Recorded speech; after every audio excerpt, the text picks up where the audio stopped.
సహాయం అనుగ్రహించమని ప్రార్థిస్తున్నాం తండ్రి. చిన్నవారము, అయోగ్యులము, ఎన్నిక లేని వారమైన మాకు ఇట్టి గొప్ప ధన్యతను, భాగ్యాన్ని ఇచ్చినందుకే మీకు ఎంతగానో కృతజ్ఞతాస్తుతులు చెల్లిస్తున్నాం తండ్రి.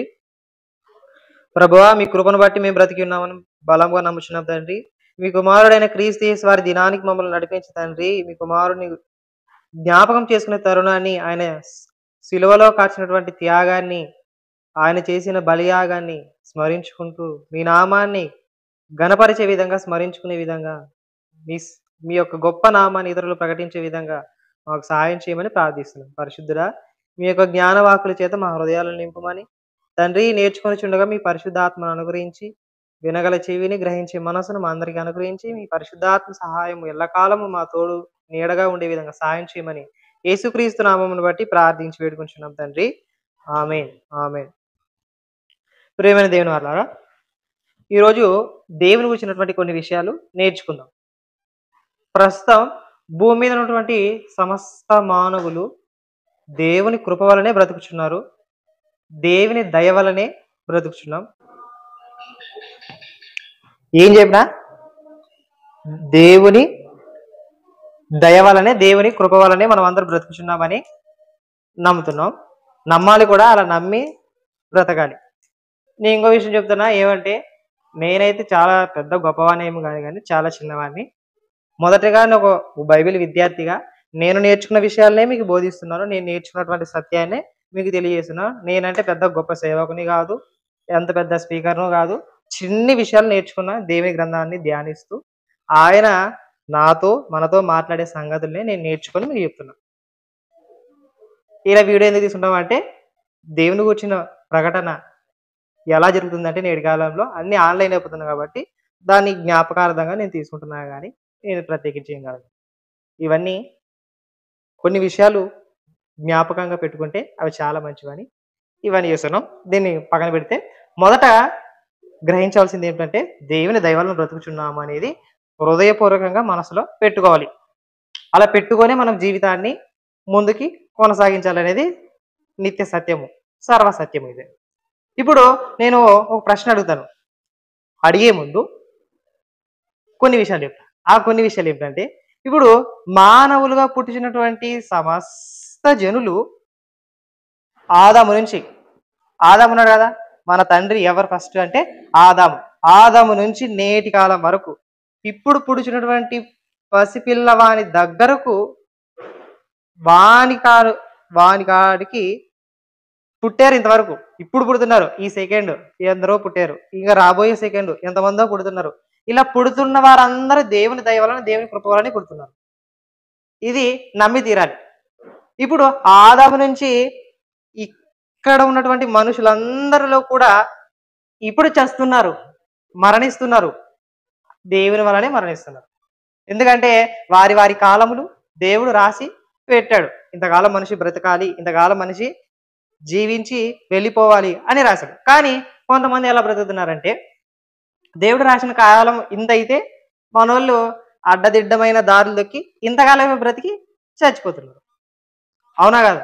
వ్యర్థమైన వాటిని అన్నిటిని అనుసరించి దేవుని చిత్తాన్ని గ్రహించగా తాగుబోతులుగా, తిరుగుబోతులుగా ఉండి వారు తమ సొంత కాలంలో బ్రతకాల్సిన వారు, ఎక్కువ కాలం బ్రతకాల్సిన వారు తక్కువ కాలంలోనే బ్రతికి ఈ లోకాన్ని విడిచిపెట్టి వెళ్ళిపోతున్నారు.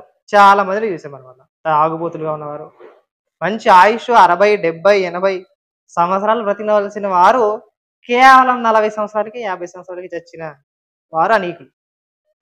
అంటే ఇప్పుడు దేవుడైతే ఆయుష్కాలాన్ని ఇచ్చాడు, ఈ ఆయుష్కాలాన్ని ముగించుకొని వెళ్ళిపోతున్న వారందరూ వెళ్ళిపోయారు.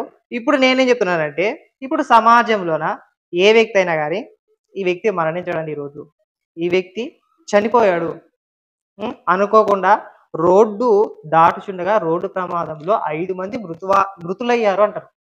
ఏమంటారు? 5 మంది మృతులయ్యారు.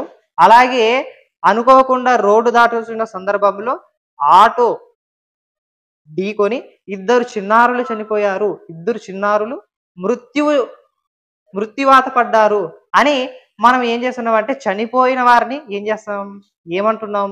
మృతులు, చనిపోయిన వారు అంటున్నాం. చనిపోయిన వారిని ఏమంటున్నాం?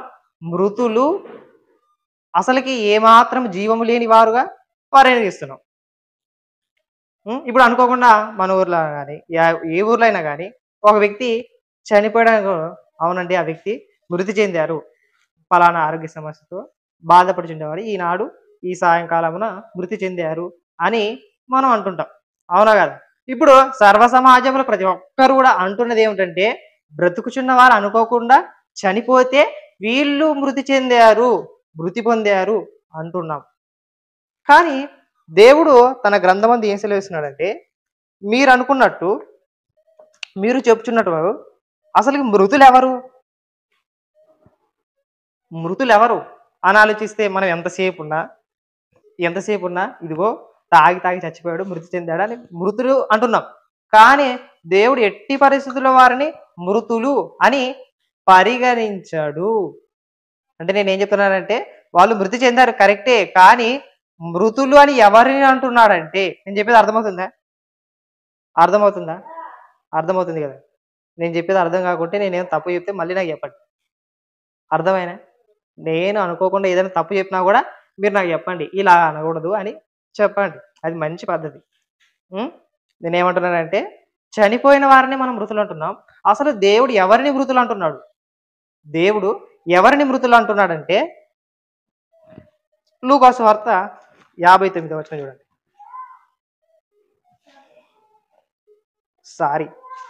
లూకా సువార్త 9వ అధ్యాయం. లూకా సువార్త 9వ అధ్యాయం 59వ వచనం. ఫస్ట్ అది చెప్పినా కదా, సరే. 59వ వచనంలో ఏముంటది? లూకా సువార్త 9వ అధ్యాయం 59వ వచనం. ఆయన మరి ఒకనితో నా వెంట రమ్మని చెప్పాను. అతడు, నేను వెళ్ళి మొదట నా తండ్రిని పాతిపెట్టి చచ్చుటకు సెలవిమ్మని మనవి చేశాను. అందుకు ఆయన, మృతులు తమ మృతులను పాతిపెట్టుకొననిమ్ము, నీవు వెళ్ళి దేవుని రాజ్యమును ప్రకటించుమని వానితో చెప్పాను. అంటే మృతులైన వారు మృతులను పాతిపెట్టుకున్న వాళ్ళంట. ఇక్కడ ఒక వ్యక్తి అడుగుతున్నాడు, ఏమని? ప్రభువా, నేను నీ వెంట వేస్తాను, నువ్వు ఎక్కడికి వెళ్ళినా వస్తాను, నువ్వేం చేసినా, నువ్వేం చెప్పినా నేను వింటాను అంటే, ఆ మన ప్రభు అయిన యేసుక్రీస్తు వారు ఏమంటున్నారు? ఇదిగో మృతులను తమ మృతులను పాతిపెట్టుకుని ఫస్ట్ అడుగుతాడు. ప్రభువా, ఇదిగో నా తండ్రి చచ్చిపోయాడు, కాబట్టి నేను ఫస్ట్ వెళ్ళి ఏం చేయాలా? నా తండ్రిని పాతి పెట్టాలి అంటే, వద్దొద్దు, అలా కాదు, ఫస్ట్ ఆ మృతులైన వాళ్ళు ఉన్నారు, ఆ మృతులు తమ మృతులను పాతి పెట్టుకోనని ఇద్దరు చెప్తున్నాడు ఇక్కడ. ఒక కేటగిరీ ఏమో ఒక మృతులు, ఇంకో కేటగిరీ ఏమో అదే మృతులు. వీళ్ళెవరు? ఆడు చూస్తే చచ్చిపడి ఉన్న వ్యక్తి ఎవరు? ఎంతమంది ఉన్నారు? ఒకడే ఉన్నాడు. కానీ మృతులు అంటున్నాడు, ఎంతమంది ఉన్నారు అక్కడ? చచ్చింది ఒకడే, తండ్రి. కానీ మృతులు ఎంతమంది? కానీ బహువచనాన్ని వాడాడు. బహువచనం అంటే ఎక్కువ మంది ఉన్నారు. మరి యేసుక్రీస్తు వారి దృష్టిలో ఉన్నటువంటి ఆ మృతులు ఎవరు? చచ్చిపడినటువంటి ఆ మృతుడు ఎవరు అంటే, శారీరకంగా చనిపోయిన వారిని కూడా మృతులు అంటున్నాము. అలాగే ఎవరైతే దేవుని మాట వినకుండా, ఎవరైతే క్రీస్తు యేసు మాటలు వినకుండా ఉంటారు చూడి, మారుమనసు పొందకుండా, ఇక్కడ ఉన్న వాళ్ళు కూడా ఎవరు? పరిసయ్యులు, శాస్త్రులు, ధర్మశాస్త్రోపదేశులు, వీళ్ళందరూ ఉన్నావు. వీళ్ళతో అంటున్నాడు ఏమని? ఇదిగో మృతులు, వీళ్ళందరూ మృతులే. ఎందుకంటే వీళ్ళు మారుమనసు పొందరు, అసలుకి ధర్మశాస్త్రానుసారంగా అస్సలు నడుచుకోరు. కాబట్టి వీళ్ళందరూ మృతులే. కానీ నువ్వు మాత్రం ఆలోచించు, ఏమని ఆలోచించావు? ఇదిగో నీ యందు జీవం ఉంది, నీ మాటలు జీవము కలిగినవి, కాబట్టి నేను నీ యందు విశ్వాసం ఉంచాను, నేను వెంబడిస్తాను, నీవెక్కడికి వెళ్ళినా నేను వస్తాను అన్నది ఆ వ్యక్తి చెప్తున్నటువంటి మాటలు. ఇప్పుడు ఆ మాటలు మనకి ఏం నేర్పిస్తున్నాయంటే, ఆ జీవాన్ని వెంబడిస్తున్నటువంటి ఆ వ్యక్తి, అలాగే మృతులుగా ఉన్నటువంటి తన తండ్రి బంధువులందరూ. ఇప్పుడు మృతులు ఎవరు చెప్పండి? మారు మనసు లేని వాళ్ళు చాలా ఉన్నారు. ఇలా వీళ్ళందరిని ఏమంటున్నాం చెప్పండి? మృతులు అంటున్నాం. చనిపోయిన వ్యక్తినే మనము పాతి పెట్టి ఆ మృతి చెందాడు అంటున్నాం. కానీ దేవుని దృష్టిలో, యేసుక్రీస్తు వారి దృష్టిలో మృతులు ఎవరంటే, మారు మనసు పొందకుండా, అసలుకి ఏమాత్రము భయము భక్తి లేకుండా, మద్యముతో విర్రవీగి, దుష్ట ప్రవర్తన కలిగి, దుష్టులు పొగరెక్కి మాట్లాడుచూ ఉంటారు చూడి, వాళ్ళందరినీ దేవుడు ఏమంటున్నాడంటే మృతులు అంటున్నాడు. ఏమంటున్నాడు? మృతులు అంటున్నాడు. అందుకనే దేవుడు తన గ్రంథంలో ఏమని సెలవిస్తున్నాడంటే ప్రకటన గ్రంథం 3వ అధ్యాయం 1వ వచనంలో చూపిస్తున్నాడు. ఏమని అని ఆలోచిస్తే, ప్రకటన గ్రంథము 3వ అధ్యాయము 1వ వచనం. ప్రకటన గ్రంథం 3వ అధ్యాయం 1వ వచనంలో ఏం చూస్తున్నావు? సార్దీస్ లో ఉన్న సంఘపు దూతకు ఇలాగు రాయము, 7 నక్షత్రములను దేవుని 7 ఆత్మలు గలవాడు చెప్పు సంగతులు ఏమనగా, నీ క్రియలను నేను ఎరుగుదను. ఏమనగా, జీవించుచున్న వన్న పేరు మాత్రం ఉన్నది గాని నీవు ఎవరంట? మృతుడవే. అందుకని మంచి పాట రాశారు, జీవించుచున్నవన్న పేరున్నది, మృతుడవే నీవు మృతుడవే. అంటే జీవించుచున్నమ్మా అన్న పేరు మాత్రం ఉంది కానీ నువ్వు నా దృష్టిలో చచ్చిపోయావు, నువ్వైతే మృతుడవు అని ఇక్కడ దేవుడు తన దూత ద్వారా సెలవిస్తున్నాడు. అంటే జీవించుచున్న వాళ్ళందరూ కూడా దేవునికి అయిష్టంగా, దేవునికి వ్యతిరేకమైన పనులు చేస్తూ ఉన్న వాళ్ళందరూ కూడా దేవుని దృష్టిలో వీళ్ళందరూ మృతులు. మీరందరూ చచ్చిపడి ఉన్నారా నాన్న, మీరు బ్రతుకుతున్నారా అనుకుంటున్నారు. కాదు, మీరందరూ చచ్చిపోయిన వారే, మీరందరూ కూడా మృతులే అని దేవుడు చెప్తున్నాడు.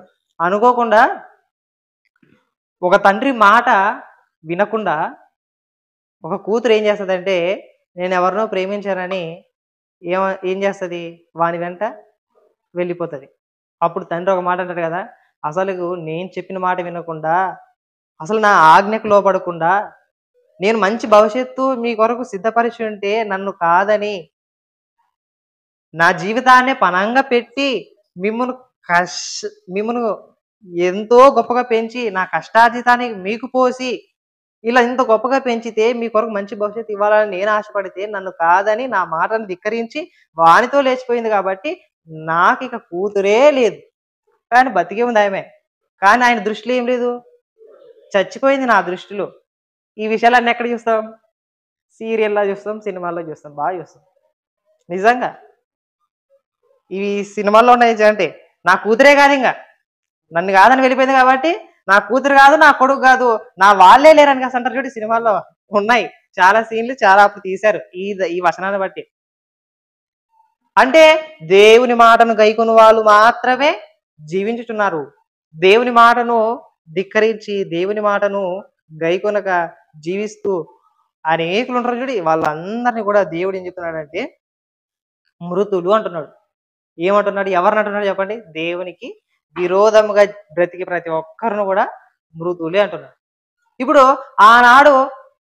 ఒక అమ్మాయి ఏ విధంగా అయితే లేచిపోయిందో దేవుని యొక్క తండ్రి యొక్క మాటను వినకుండా, ఆనాడు ఏదెను తోటలో ఆదాము అనే అవ్వ వారిద్దరు కూడా దేవుని మాటని ధిక్కరించి ఏం చేశారు? తినవద్దు అని చెప్పిన పండుని తిని వాళ్ళు ఏం చేశారు? ఆత్మీయంగా చచ్చిపోయారు. దేవుడు చెప్పిన మాట వినలేదు కాబట్టి మీకు మరణం వచ్చింది అంటున్నాడు ఒకేసారి. అంటే దేవుని మాట వినకుండా విచ్చలవిడిగా తిరిగే వారందరూ కూడా దేవుని దృష్టిలో ఎవరంటే మృతులు. దేవుని దృష్టిలో ఎవరు? మృతులు. ఆదాము అవ్వలే కాదు, అలా ఆదాము అవ్వ కుమారులుగా పుట్టినటువంటి కయ్యేను హేబేలు. కయ్యేను ఒక దుష్టుడి సంబంధి అయి తన సొంత తమ్ముడిని ఏం చేశాడు? చంపాడు. కానీ హేబేలు నిత్య జీవానికి వెళ్ళింటాడు, కానీ కయ్యేను ఎక్కడ వెళ్ళింటాడు చెప్పండి? నిత్య నాశనానికి వెళ్ళిపోయింటాడు. ఎందుకంటే అది దుష్టుని యొక్క ఆలోచన, దుష్టుని యొక్క తలంపులు కలిగి తన తమ్ముడిని చంపాడు. ఇప్పుడు కయ్యేను కూడా దేవుని దృష్టిలో చచ్చిపోయారు. నువ్వెన్ని పనులు చేసినా నువ్వు వ్యర్థమే అని ఇక్కడ మనకు నేర్పిస్తున్నాడు దేవుడు. ఇలా కొన్ని విషయాలు చూస్తే, ఇలా దేవునికి విరోధముగా తప్పు చేస్తూ పాపం చేస్తూ వీళ్ళు ఉన్న వారందరూ కూడా ఏం చేసి ఎవరంట? మృతులు అని దేవుడు సెలవిస్తున్నాడు. యోహాను పత్రికలో 3వ అధ్యాయం 4వ వచనంలో ఏం చెప్తున్నాడంటే, 1 యోహాను పత్రిక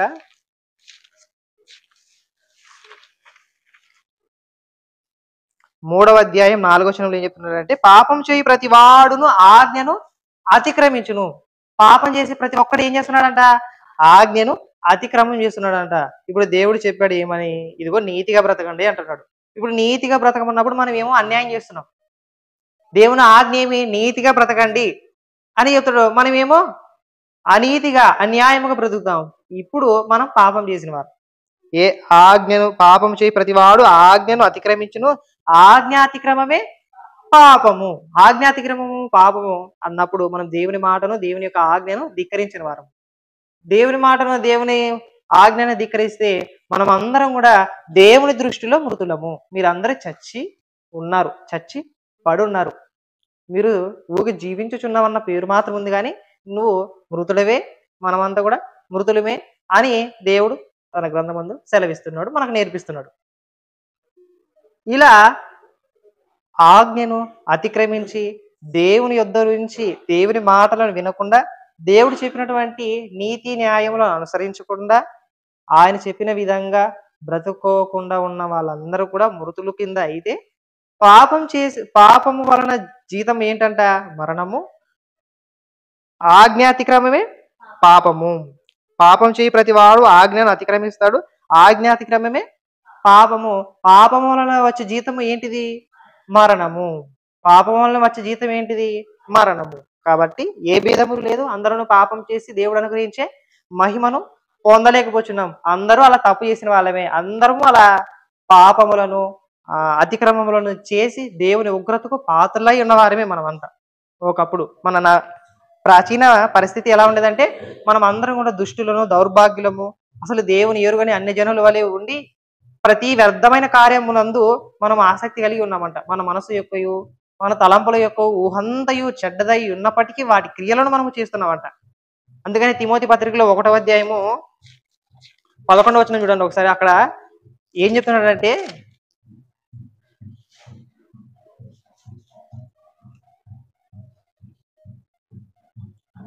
11వ వచనంలో, అయినను శ్రీమంతుడకు దేవుడు నాకు అప్పగించిన ఆయన మహిమగల సువార్త ప్రకారము ధర్మశాస్త్రం ధర్మ విరోధులకును,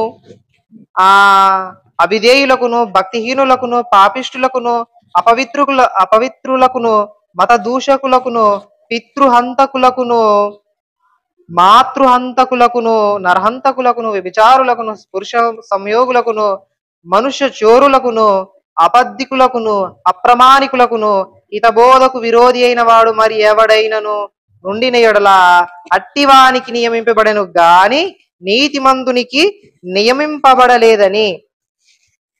నియమింపబడలేదని ఎవడైనా ఎరిగి ధర్మానుకూలంగా దానిని ఉపయోగించిన ఎడల ధర్మశాస్త్రం మేలైనదని ఎరుగుదము. అంటే ఒకప్పుడు మనము ఎలా ఉన్నామంటే,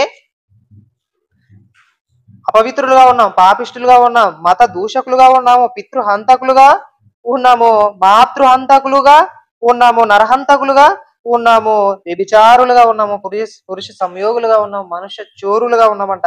అబద్ధికులు, అప్రమాణికులుగా మనమంతా ఒకప్పుడు ఉన్నాం. ఇలా తప్పు చేసి పాపము చేసి ఇలా చచ్చిపడి ఉన్నామంట. మనమంతా ఎలా ఉన్నామంట? ఇలా చచ్చి పడి ఉన్నామంట. అందుకని ఎఫెసీ పత్రిక 2వ అధ్యాయము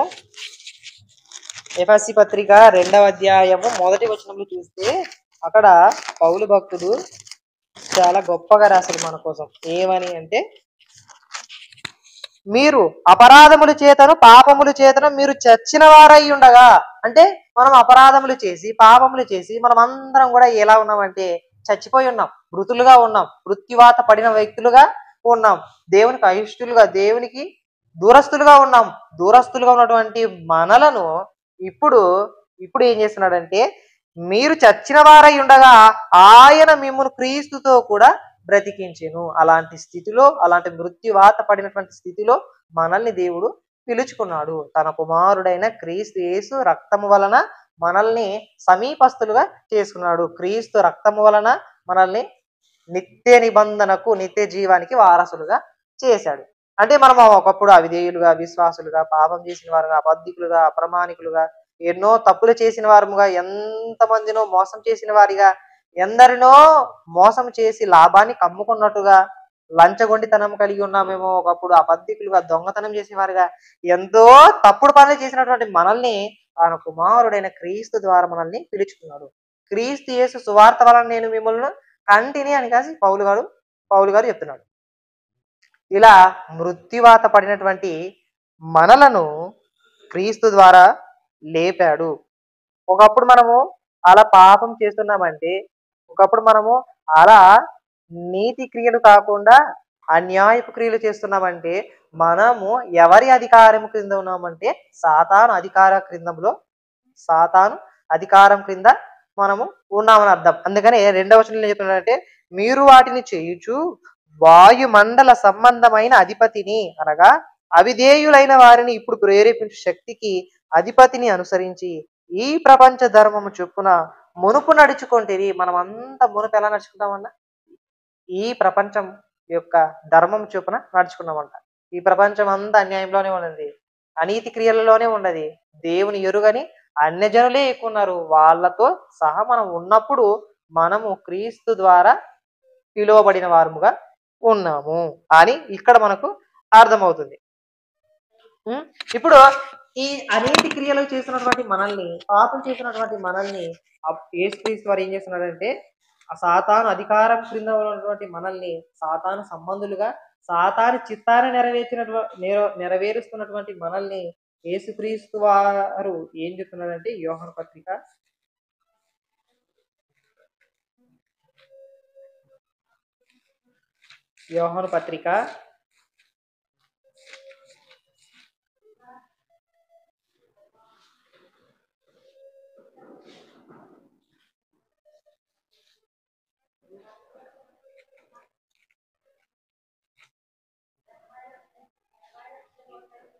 3వ అధ్యాయము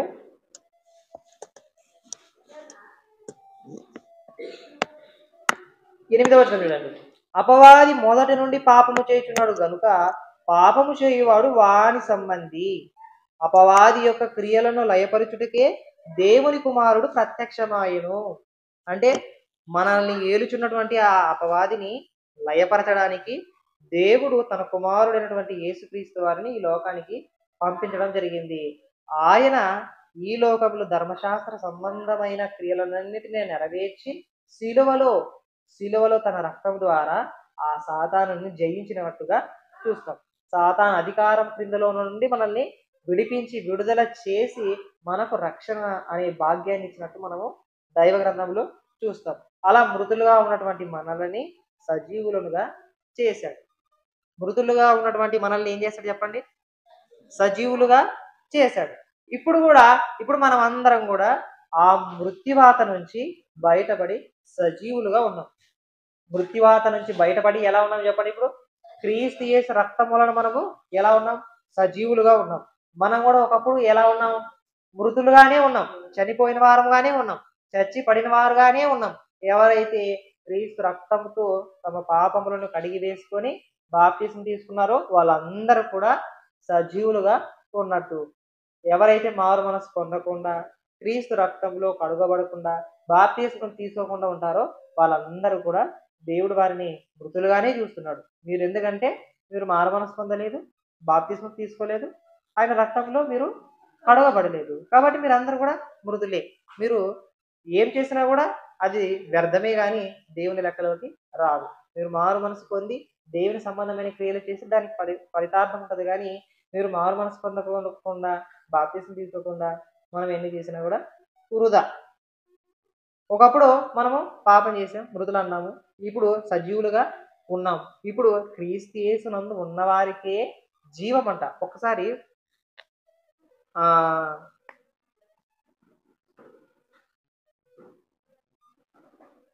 ఇప్పుడైతే జాగ్రత్త వినండి. ఇప్పుడు మనము మారు మనసు పొంది క్రీస్తు రక్తంతో కడుగుబడి బాప్తిసం తీసుకున్నాం కదా, మనం అందరం కూడా సజీవం. ఇప్పుడు ఈ సంఘం ద్వారా, సంఘంలో చేర్చబడిన వారందరి ద్వారా దేవుడు ఏం చేస్తున్నాడంటే, ఇదిగో మీరు వెళ్ళి సర్వలోకానికి వెళ్ళి సర్వ సృష్టికి సువార్తను ప్రకటించండి. లోకంలో అనేకులు మృతులుగా ఉన్నారు, పాపం చేసి అపరాధం చేసి వారందరూ కూడా మృత్యువాత పడినట్టు మనము చూస్తాం. మీరేం చేయాలంటే వారందరినీ కూడా క్రీస్తు సువార్తను వాళ్ళకి చెప్పి వారిని ఏం చేయాలంటే ఆ సువార్త ద్వారా వారిని బ్రతికించాలి. ఆ క్రీస్తు సువార్త వలన వారు బ్రతికింపబడి మీతో కూడా సమానులుగా ఉండాలి, సంఘములో చేర్చబడాలి. అప్పుడే మీరు జీవిస్తున్నట్టు. ఇప్పుడు సంఘముగా మన మీద ఉన్నటువంటి బాధ్యత ఏమంటే మీరు సర్వలోకానికి వెళ్ళండి, సర్వ సృష్టికి ఏం చేయండి, సువార్తను ప్రకటించండి. అప్పుడు మన ప్రభు అయినటువంటి యేసుక్రీస్తు వారు కూడా తాను సేవ చేయించినటువంటి సందర్భంలో ఏం చేశాడని ఆలోచిస్తే మార్క్స్ వార్త 1వ అధ్యాయంలో 15వ వచనం 15వ వచనం, కాలం సంపూర్ణమైనది, దేవుని రాజ్యం సమీపించి ఉన్నది, మారు మనసు పొంది సువార్తను నమ్ముడని చెప్పుచు దేవుని సువార్త ప్రకటించుచు గలిలయకు వచ్చెను. అంటే మనం ఇక్కడ ఏం చూస్తున్నాం, యేసుక్రీస్తు వారు యేసుక్రీస్తు భూమి మీద ఉన్నప్పుడే దేవుని సువార్తను ప్రకటించినట్టు చూస్తాం. ఇప్పుడు యేసుక్రీస్తు వారే సువార్తను ప్రకటించినప్పుడు ఆయనను అనుసరిస్తున్న వారు, ఆయన రక్తంలో కడుగబడినటువంటి వారు కూడా క్రీస్తు యొక్క సువార్తను ప్రకటించవలసిన వారమై ఉన్నాం. అది మన బాధ్యత కాబట్టి మనము చెప్పాలి అనేది వాస్తవం. ఇలా మారు మనసు పొందండి అని మనం సువార్త వెళ్ళి చెప్తున్నాం కదా, వాళ్ళని ఏం చేస్తున్నామంటే వారు మృతులుగా ఉన్నారు, మీరు జీవములోనికి రండి, మీరు జీవములోనికి వస్తేనే మీరు రక్షింపబడినట్టు, జీవంలోకి రాకపోతే మీరు మృతులుగానే ఉన్నట్టు అని మనము చూస్తాం. ఇప్పుడు యోహాను పత్రిక 5వ అధ్యాయము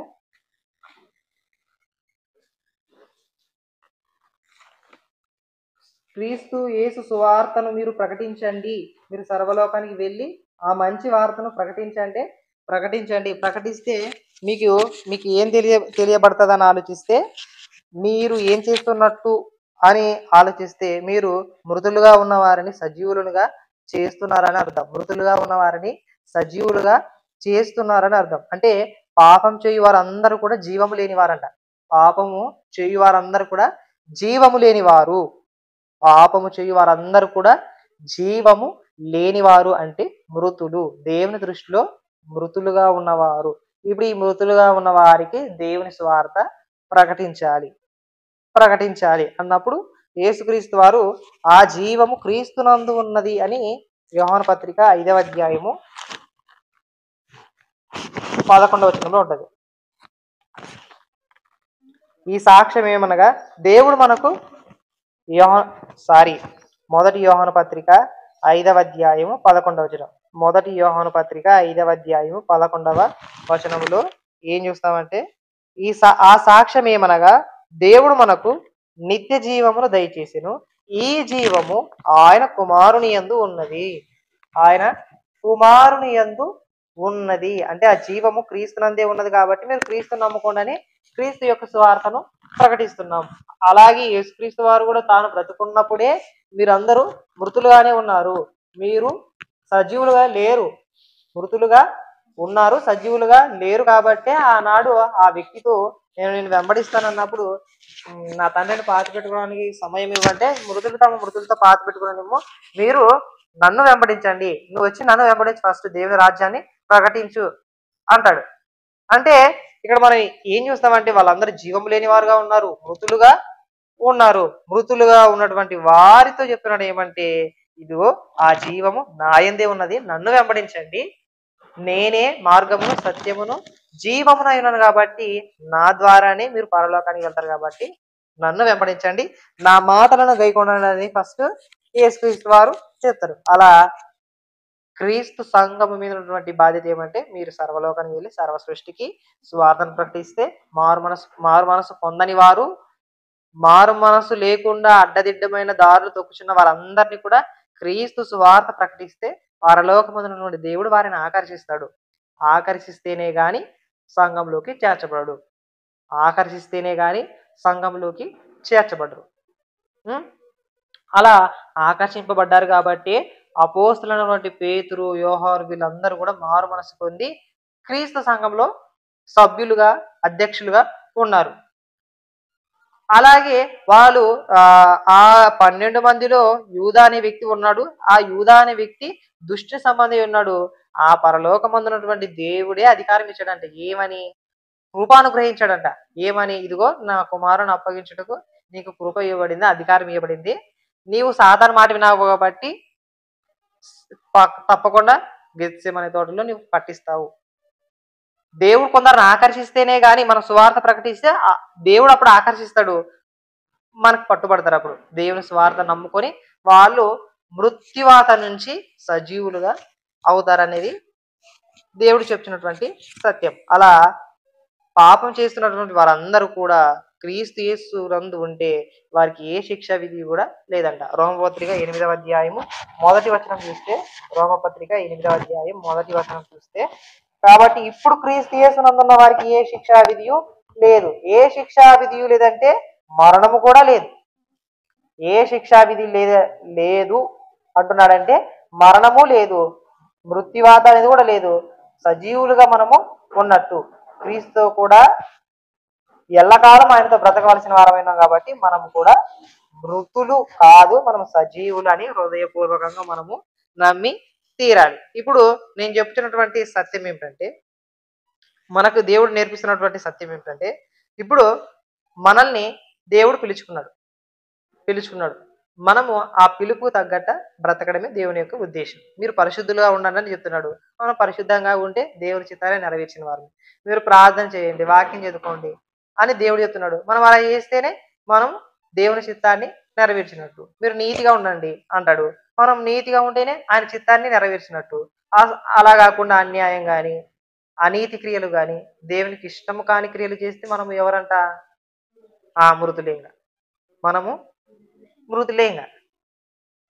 అలా ఉండకుండా మనం క్రీస్తు సంఘంలో చేర్చబడ్డాం కాబట్టి మనం అందరం కూడా సజీవ లెక్కలో ఉన్నాము కాబట్టి అని గ్రహించి మొదట మనకి ఇవ్వబడినటువంటి బాధ్యతను నెరవేర్చవలసిన వారమై ఉన్నాం. ఇప్పుడు మొదటి నుంచి నేను చెప్పుకుంటూ వస్తున్నటువంటి సంగతులను బట్టి ఆలోచిస్తే అసలు దేవుని దృష్టిలో కొందరు మృతులై ఉన్నారంట.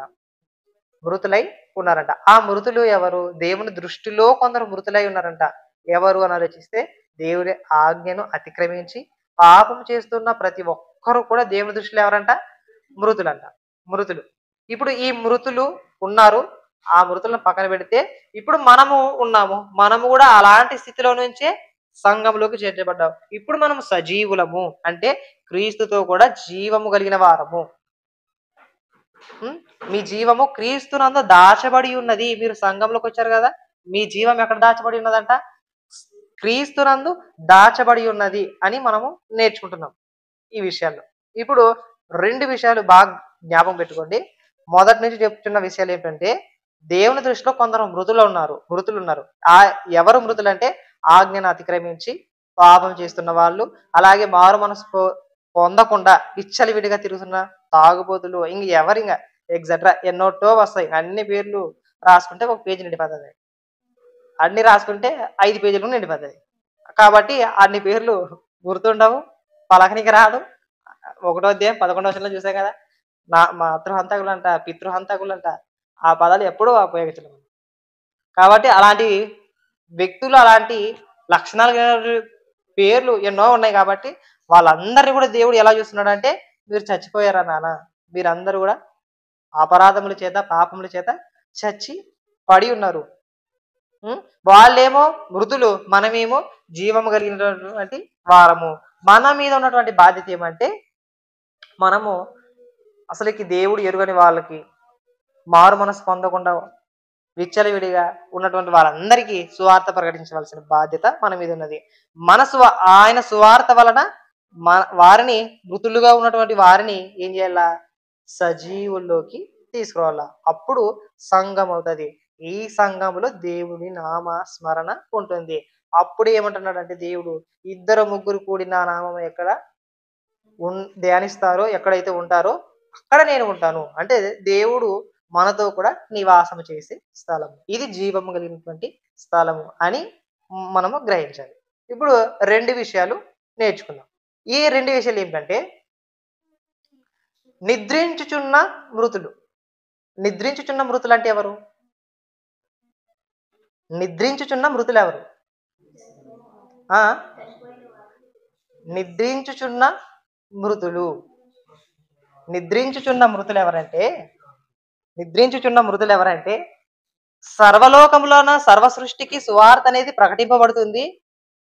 సర్వలోకంలో సర్వ సృష్టికి సువార్త ప్రకటింపబడుతుండగా ఆ సువార్తతో మాకేం పని? మా పని మాది, మా తాగుబోతనం మాది. నీ సువార్త వద్దు, నీ మాటలు వద్దు, జీవపు వాక్యమే వద్దు మాకి. అంటే దేవుణ్ణే తృణీకరించి వారందరూ మత్తులుగా ఉండి ఏం చేస్తున్నారంట? నిద్రపోతున్నారంట. ఈ అంటే నిద్రపోతున్నారు, నిజంగా నిద్రపోతున్నారు కాదు. నిద్రపోతున్నారంటే నిజంగా నిద్రపోతున్నారని కాదు. దాన్ని పట్టించుకోకుండా ఉన్నటువంటి వాళ్ళందరూ కూడా నిద్రించుచున్నటువంటి మృతులే. నిద్రించుచున్నటువంటి మృతులే. వీళ్ళందరూ కూడా మృతులేనంట దేవుని దృష్టిలో. దేవుని స్వార్థ ప్రకటింపబడుతుంది ఇప్పుడు. అయినా దాన్ని మాత్రం పట్టించుకోకుండా ఉండడు. ఏదోలే, నాకెందుకులే, నా పని అది.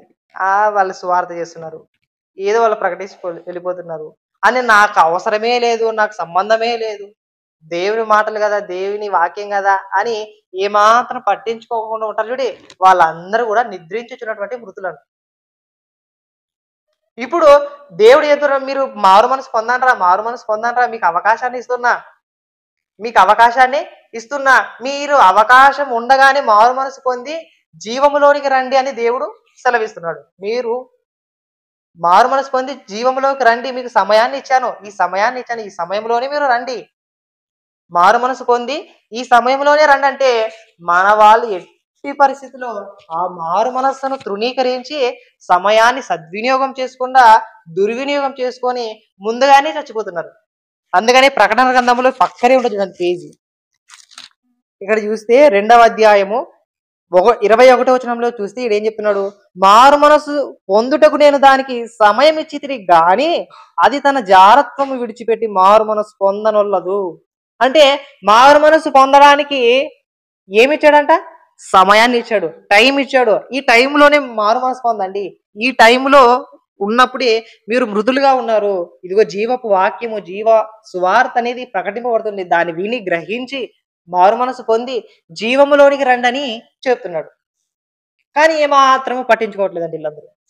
ఏమాత్రం పట్టించుకోకుండా దేవుని వాక్యాన్ని ధిక్కరించేవారు గాను, దేవుని మాటలను తృణీకరించేవారు గాను ఉన్నారు.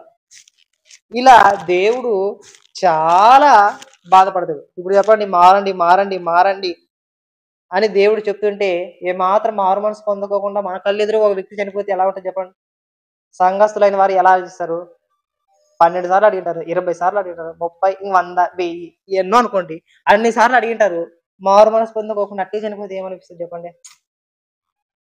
బాధ అనిపిస్తుంది. ఏది మారింటే బాగుంది కదా, మారింటే బాగుంది కదా, రక్షణ పొందింటే బాగుంది కదా, బాప్తిజం తీసుకుంటే బాగుంది కదా అని కొంతైనా మనసులో ఏదో బాధ ఉంటుంది మనకు.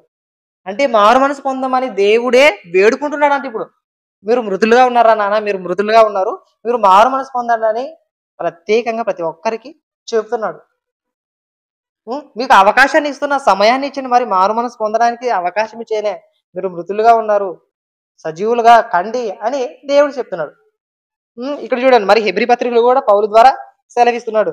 ఏమని ఆలోచిస్తే హెబ్రీ పత్రిక 12వ అధ్యాయము 17వ వచనం. హెబ్రీ పత్రిక 12వ అధ్యాయం 17వ వచనంలో ఏం చెప్తున్నాడు? ఏశావు ఆ తరువాత ఆశీర్వాదం పొందగోరి కన్నీళ్లు విడిచుచు దానికోసం శ్రద్ధతో వెదికినను మారు మనస్సు పొందని అవకాశము దొరకక విసర్జింపబడనని మీరు ఎరుగుదురు. అంటే మారండి మారండి అన్నప్పుడు మీరు మారలేదు, ఆ అవకాశం వెళ్ళిపోయిన తర్వాత ఏడిచినా కూడా లాభం లేదు, ఎంత కన్నీళ్లు కాచినా కూడా లాభం లేదు అని ఇక్కడ భక్తులు చెప్తున్నాడు. అంటే మారు మనస్సు పొందడానికి దేవుడు ఏమిస్తున్నాడంటే అవకాశం ఇస్తున్నాడు, సమయాన్ని ఇస్తున్నాడు. అలా సమయం ఉండగానే మనం ఏం చేయాలా? ఈ నిద్రలో నుంచి మేల్కొని క్రీస్తు మన మీద ప్రకాశింపజేసుకునే విధంగా ఉండాలి. అలా ఉన్నప్పుడే మనము క్రీస్తు సంబంధులు అవుతాం, కానీ క్రీస్తు వాక్యాన్ని గ్రహించినట్టు అవుతాం. నిద్రించుచున్నటువంటి మృతులుగా మనము ఉండకూడదు అని వాళ్ళకు చెప్పబడుతున్నటువంటి విషయం. ఎవరి ద్వారా? సంఘము ద్వారా ఈ సువార్త ఇతరులకు చెప్పబడుతుంది అన్నజనులకు. వారు నిద్రలో ఉంటే వారికి నిద్రలోనే ఉంటే వారు నష్టపోతారు. అవకాశం ఇచ్చినా కూడా నష్టపోయినట్టే. మారు మనసు పొందడానికి అవకాశం ఇస్తున్నాడు. అందుకనే ఇక్కడ ఎఫెసీ పత్రికల పౌలు భక్తుడు ఏం చెప్తున్నాడు? ఓ మారు మనసు పొందకుండా సువార్తని తృణీకరించి వారులారా, మీరు లేయండి. ఎక్కడి నుంచి లేయండి అని ఆలోచిస్తే ఎఫెసీ పత్రిక 5వ అధ్యాయము 14వ వచనం. ఎఫెసీ పత్రిక 5వ అధ్యాయం 14వ వచనం చూసినట్లయితే, అందుచేత నిద్రించుచున్న నీవు మేల్కొని మృతులలో నుండి లెమ్ము.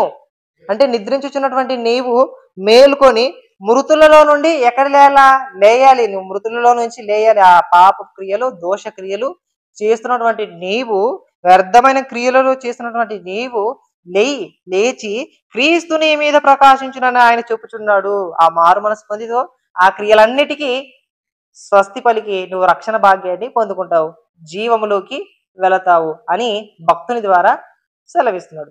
అంటే మారు మనస్సు పొందడానికి అవకాశం ఇస్తున్నాడు.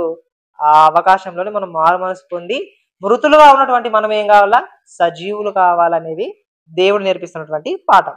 మనం పాఠం పేరు వచ్చేసి ఏం పేరంటే, అసలుకి దేవుని దృష్టిలో మృతులు ఎవరు? దేవుని దృష్టిలో మృతులు ఎవరు చెప్పండి? పాపం చేస్తున్న వారందరూ కూడా మృతులు. ఒకప్పుడు మనం కూడా ఆ స్థితిలో ఉన్న వాళ్ళం పిలుచుకున్నాడు క్రీస్తు ద్వారా. పిలుచుకొని సంఘంలో ఉన్నాం. ఇప్పుడు సంఘం అంటేనే జీవము కలిగినది. ప్రతి ఒక్కరు జీవం కలిగిన వారే ఉంటారు.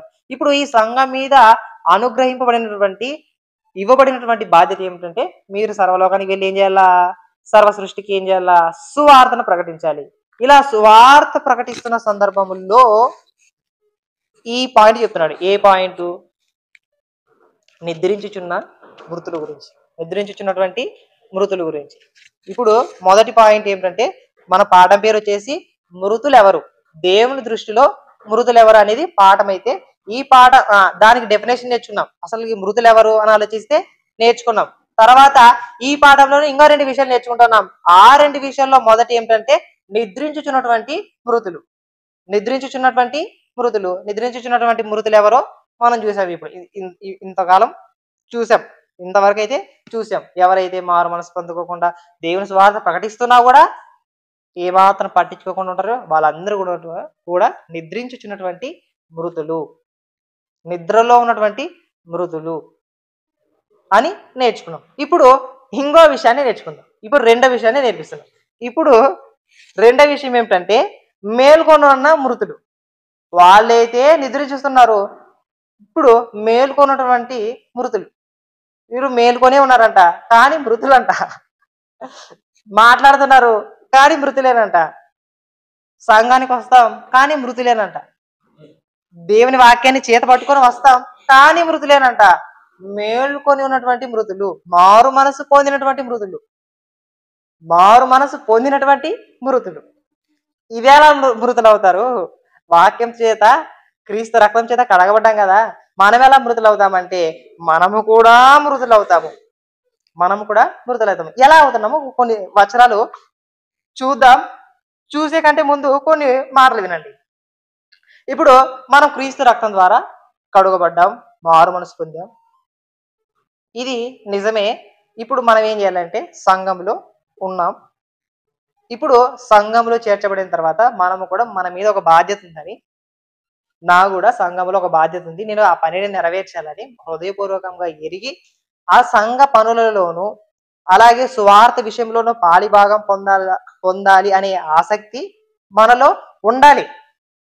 ఇవన్నీ ఏమాత్రం లేకుండా నేను ఆదివారం చర్చికి వస్తాను, ప్రశాంతంగా పాటలు పాడతాను, వాక్యం వింటాను, ఇంటికి వెళ్తానంటే నువ్వు కూడా మృతుడివే.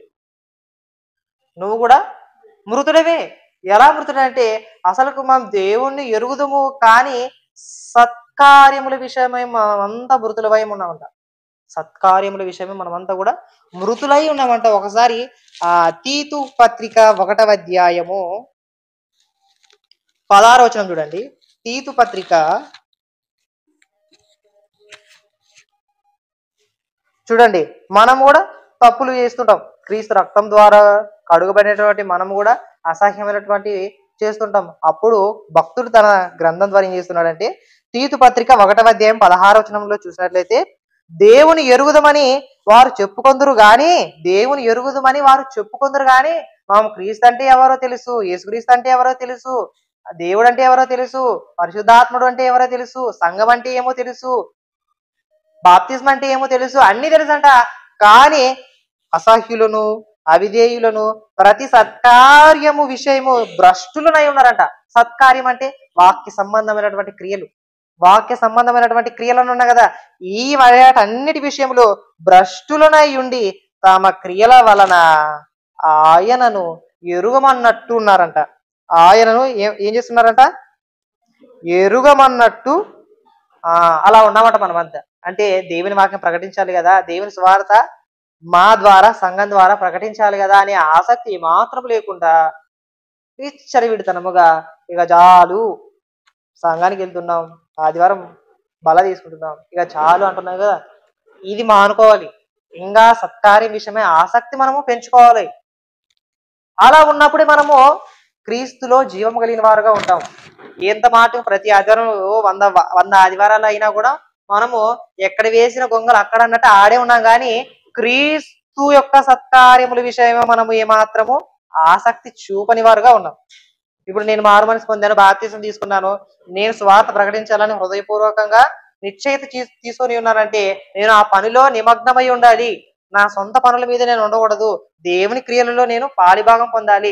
నా ద్వారా దేవుడు ఎలాంటి కార్యాలు చేస్తాడో తెలియదు కాబట్టి మొదటగా నేను ఆసక్తి కలిగి, భారము కలిగి, వాక్యాన్ని నేర్చుకుంటూ, దేవుడు ఇచ్చినటువంటి అవకాశాన్ని వినియోగిస్తూ దేవుని మహిమపరిచే విధంగా నా బ్రతుకు ఉండాలి, నా క్రియలలో చూపియాలి అని ఎవరైతే అనుకుంటారో వాళ్ళందరూ సజీవులు. అలా కాకుండా ఆదివారం భక్తులు అయితే మనం ఏం చేయాలి? అందవారికి భక్తి ఉంటది, అందవారికి చర్చికి వస్తాం, అందవారికి పాటలు పాడతాం, అందదాకి చేస్తామంటే మన భక్తి వృధా. దేవుడు ప్రతి ఒక్కరిని తన తన పని నిమిత్తమే ఎంచుకున్నాడు. నిన్ను చిన్న పిల్లలతో సహా తన పని నిమిత్తమే ఎన్నుకున్నాడు. తన పని నిమిత్తమే మనల్ని పుట్టించుకున్నాడు.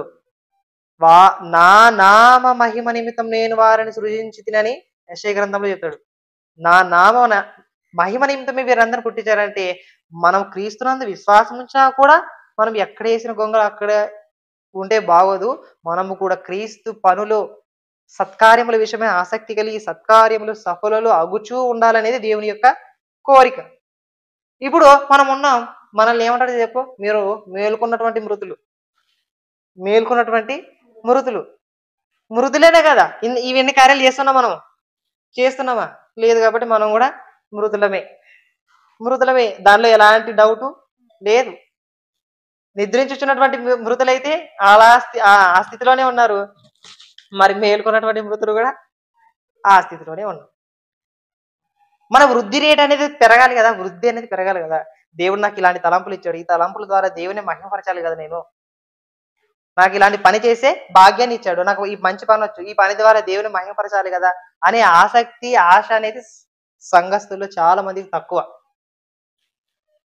చాలా మందికి తక్కువ లేదు. అలాంటి భారము బాధ్యత అనేది లేదంట. కేవలం మేము విశ్వాసం ఉంచుతాం, ఇలానే ఉంటాం అంటే కుదరని పని. అపోస్తలుడైనటువంటి పౌలు గారు తన పత్రిక ద్వారా ఏం సెలవిస్తున్నాడంటే ఫిలిప్పీ పత్రిక 1వ అధ్యాయం చూడండి. మీరు కేవలం విశ్వాసం ఉంచడం మాత్రమే కాకుండా మీరు ఏం చేయాలంటే ఎఫెసీ పత్రిక ఫిలిప్పీ పత్రిక 1వ అధ్యాయము 30వ వచనం చూసినట్లయితే ఇక్కడ ఏం చెప్తున్నాడు? ఫిలిప్పీ పత్రిక 1వ అధ్యాయం 30వ వచనం చూస్తే ఏమని చెప్తున్నాడు? క్రీస్తునందు విశ్వాసం ఉంచుట మాత్రమే గాక ఆయన పక్షమున శ్రమపడుటయు ఆయన పక్షమున మీకు అనుగ్రహింపబడెను. ఆయన పక్షమున మనము కేవలము విశ్వాసులుగా ఉంటే సరిపోదు, విశ్వాస సంబంధమైన క్రియలను చేయాలి. విశ్వాస సంబంధమైనటువంటి క్రియలను చేయాలి. ఆనాడు అపోస్తలుడైనటువంటి పౌలు గారు తన కుమారుడైన తిమోతితో ఏం చెప్తున్నాడు? విశ్వాస సంబంధమైన క్రియలలో నాతో కూడా శ్రమను అనుభవించుము, నాతో కూడా పాలివాడై ఉండుము అని తన కుమారుని చెప్తున్నాడు. అంటే దేవుని యొక్క సువార్తలోను, దేవుని యొక్క వాక్యములోను, వాక్య సంబంధమైనటువంటి క్రియలలోను, వాక్య సంబంధమైనటువంటి సత్కార్యముల విషయమే ఆసక్తి కలిగి ఆ పనులలో నేను నిమగ్నమై ఉండాలి, ఆ పనులు నేను చేయాలి అని ప్రతి ఒక్కరూ హృదయంలో నిశ్చయించుకొని ఉండాలి. అలాంటి పనులు చేస్తూ ఉండాలి. ఎలాగైతే మన సంఘం విస్తరించాలో, ఎలాగైతే సంఘ క్షేమాభివృద్ధి కోరుకుంటున్నారో అందరూ మనము కూడా సంఘ క్షేమాభివృద్ధి కోరుకుంటూ సంఘములో ప్రతి ఒక్కరు వర్ధిల్లుతున్నారా లేదని చెక్ చేసుకుని వారందరి నిమిత్తం ప్రార్థన చేసేవారు గాను, అలాగే స్వార్థం ప్రకటించాలన్న భారము కలిగి బాధ్యత కలిగి ఉండడమే మన యొక్క గురై ఉండాలి. అలా చేస్తున్నప్పుడే మనము క్రీస్తు సంఘములోని జీవము గల వారం అవుతాం, కానీ లేకపోతే మనం కూడా మేలుకొని ఉన్న మృతులము అవుతాం, మేలుకొని ఉన్నటువంటి మృతులము అవుతాం. అందుకని భక్తుడైనటువంటి యాకోబు గారు ఏం చెప్తున్నాడంటే యాకోబు పత్రిక చూడండి. యాకోబు పత్రిక 3వ అధ్యాయము 26 వచనం ఏం చెప్తున్నాడు ఇక్కడ? ప్రాణము లేని శరీరం ఎలాగు మృతమో అలాగే క్రియలు లేని విశ్వాసము మృతము. మృతము. నేను విశ్వాసం మాత్రమే ఉంచుతాను అంటే వృధా. అసలు విశ్వాస సంబంధమైనటువంటి క్రియలు ఉంటేనే మనము జీవము గల వారమని, మనము సజీవులమని, క్రీస్తు సంఘంలో ఉన్నటువంటి సజీవులమని మనము గుర్తుపెట్టుకోవాలి. అలా కాకుండా కేవలం నేను విశ్వాసం ఉంచుతాను, విశ్వాస సంబంధమైనటువంటి క్రియలను ఏమాత్రం చేయనంటే మనము మేల్కొని ఉన్నటువంటి మృతుల కింద చెందుతాం. ఇప్పుడు నాకంటూ ఒక మంచి తలాంపులు ఇచ్చారు అని దేవుడు నువ్వు గ్రహిస్తానుకో, దాన్ని ఎలాగైనా ఇంప్లిమెంట్ చేయాలి. నీకు మంచి పాటలు పాడే స్వరం ఉంది, దేవుని మహింపరిచే గుణం ఉంది అన్నప్పుడు దాని ద్వారా నువ్వు దేవుని మహింపరచాలి. అలా నీకున్నటువంటి విశ్వాసం ద్వారా ఇతరులను ఆకర్షించాలి. అలా ఉన్నప్పుడే మనము కూడా దేవునికి ప్రియులుగాను, దేవునికి ఇష్టలుగాను ఉన్నట్టు. ఇప్పుడు 2 విషయాలు నేర్చుకున్నాం. ఏవేవి? నిద్రించుచున్నటువంటి మృతులు, రెండోది మారు మనసు పొందినటువంటి మృతులు. లేకుంటే అక్కడ నిద్రించుచున్నా కాబట్టి ఇక్కడ మేల్కొని ఉన్నటువంటి మృతులు. 2 నిద్రించుచున్నటువంటి మృతులు, మేల్కొని ఉన్నటువంటి మృతులు. మనం ఎవరి జాబితాలో ఉన్నాం? ఈ రెండిట్లో దేనిలో లేకుంటే ఇంకా మంచిది, దేనిలో లేకుంటే మంచిది. దేనిలో ఉంటే మనం దాన్ని రెక్టిఫై చేసుకొని సరి చేసుకున్న అవసరత ఎంతగానో ఉంది. మేల్కొన్నటువంటి మృతులు అంటే కేవలం విశ్వాసం ఉంచుతాం, మనం ఏం ఏం చేయము ఇంకా అంటే వృధా, నువ్వు కూడా మృతుడివే అని అర్థం. ఇప్పుడు వాటిలో లేకుండా క్రియలు చేస్తూ విశ్వాసం ఉంచి క్రియలు చేస్తున్నావా, అప్పుడు నీవు ఎంతో కొంత భక్తి కలిగిన వాడవని, సజీవం కలిగిన వాడవని, క్రీస్తు సంఘంలో ఉన్నటువంటి వాడవని దేవుడు మెచ్చుకుంటాడు నిన్ను చూసి. ఇలా కాకుండా ఎన్ని చేసినా కూడా వృధా. మనం ఈరోజు నేర్చుకున్నటువంటి పాఠం పేరు ఏం పేరు? మృతులు. మృతులు ఎవరు? మృతులలోని 2 విషయాలు నేర్చుకున్నాం. ఆ 2 విషయాలు ఏమేమంటే నిద్రించుచున్నటువంటి మృతులు, రెండవది మేల్కొనేటువంటి మృతులు.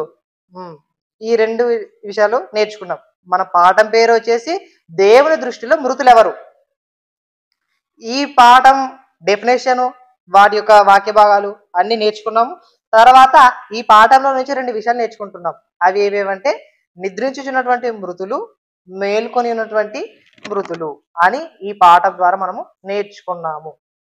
ఇప్పుడు మనం ఎవరి జాబితాలో ఉన్నాం? ఈ పాఠంలోనే లేకుంటే బాగుంటుందంటారా? ఈ పాఠంలోనే లేకుండా మేము పక్కగా ఉంటామంటే ఇంకా మంచిది. ఎందుకంటే ఈ పాఠంలో అన్న కూడా మనం రెక్టిఫై చేసుకోవడానికి వీలుంది. అలా కాకుండా మేము అన్ని చేస్తున్నాం అంటే మీరు ఎంతగానో ధన్యులు. మీరు ఫలిస్తున్నటువంటి విశ్వాస సంబంధమైనటువంటి క్రియలు చేస్తున్నటువంటి వారు. ఇప్పుడు మృతులు ఎవరంటే ఆ మృతుల జాబితాలు అయితే లేవు. నిద్రించున్నటువంటి మృతులు అయితే కానే కాదు, ఎందుకంటే మనం బయటకు వచ్చాం. ఇప్పుడు మేల్కొనేటువంటి మృతులు ఈ 3 దాంట్లోనే ఉంటుంది మనం.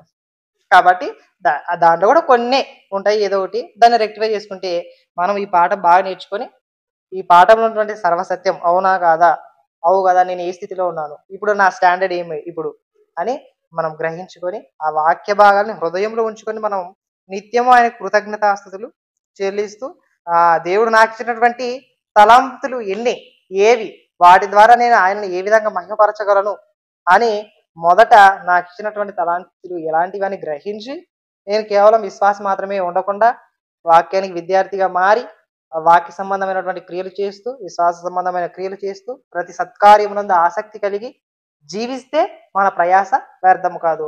మనము సంఘములో జీవము గల వారని దేవుడు మనకు పిలుపునిస్తున్నాడు. మీరు సంఘంలో ఉన్నటువంటి సజీవులు అని మనకు పేరు పెట్టేశాడు. మీరు సజీవులు. ఈ సజీవుల ద్వారా సర్వ సృష్టికి సువార్త ప్రకటింపబడాలనేది దేవుని యొక్క నిత్య ప్రణాళిక. కాబట్టి మనం ఆ బాధ్యతల్లోనూ, ఆ పనుల్లోనూ, ఆ విశ్వాస సంబంధమైన క్రియల్లో ఉంటేనే మనము సజీవం గలవారం అని చెప్పుకోవడానికి అర్హత బాగుంటుంది. కాబట్టి ఈనాడు మనం ఏమేమి నేర్చుకున్నాం చెప్పండి ఒకసారి. ఫస్ట్ పాఠం పేరు ఏం పేరు ఇద్దరికి? దేవుని దృష్టిలో మృతులు ఎవరు. ఈ పాఠంలో 2 విషయాలు ఏమేమి? నిద్రించుచున్నటువంటి మృతులు, మేల్కొని ఉన్నటువంటి మృతులు. కాబట్టి ఈ విషయాల్ని హృదయంలో ఉంచుకొని మనం ఏ స్టాండర్డ్లో ఉన్నాం అనేది మనం చెక్ చేసుకొని ఆయన పనిలో ఉంటే ధన్యులు అవుతాం, ఆయన పని చేస్తూ ఉంటే ఆశీర్వదింపబడతాం అని ఎరిగి ఈ వాక్య భాగాన్ని దేవుడు మన హృదయములు వందంతులుగా ఫలింపజేయాలని మనస్ఫూర్తిగా ప్రార్థన చేసుకుని వాక్య భాగాన్ని ఊహించుకుందాం. ప్రార్థన. మమ్మల్ని ప్రేమించి మా ప్రియ పరలోకపు తండ్రి, మహోన్నతుడ, మహాగణుడ, మీకు స్తోత్రములు కృతజ్ఞత చెల్లిస్తున్నాం తండ్రి. మీ దృష్టిలో మృతులు ఎవరు ప్రభువా? తండ్రి, మారు మనసు పొందకుండా దుర్మార్గముగా, దుష్టులుగా, అన్యాయపు క్రియలు, అనీతి క్రియలు చేస్తున్న వారే ప్రభువా. అలాంటి స్థితిలో నుండి మమ్మల్ని ఏర్పరచుకొని తండ్రి, మమ్మల్ని పిలుచుకొని క్రీస్తు రక్తం ద్వారా మమ్మల్ని కన్నందుకు మీ కృతజ్ఞతాస్తు చెల్లిస్తూ ప్రభువా, మహోన్నతుడ, మహాగణుడ, మీ ఉన్నతమైన ఘనమైన నామానికి స్తుతి స్తోత్రములు కృతజ్ఞతాస్తు చెల్లిస్తూ నేర్చుకున్నటువంటి ఈ విషయాలని ప్రభువా హృదయంలో ఉంచుకొని తండ్రి, వాక్యములో మరింత లోతైన సంగతులు నేర్చుకుంటూ మేము మరింత ఆత్మీయంగా బలముగా తయారవుతున్నట్లు సాయం చేయమని ప్రార్థిస్తున్నాం. ప్రతి విషయంలో, ప్రతి సత్కార్యము విషయంలో మేము వృద్ధి పొందే విధంగా ఈ పరిశుద్ధాత్మ సహాయమును ఎల్లవేళలా మాకు అనుగ్రహించమని ప్రార్థిస్తున్నాం. కూడి వచ్చిన వారందరినీ దీవించండి, ఆశీర్వదించండి, బలపరచండి తండ్రి.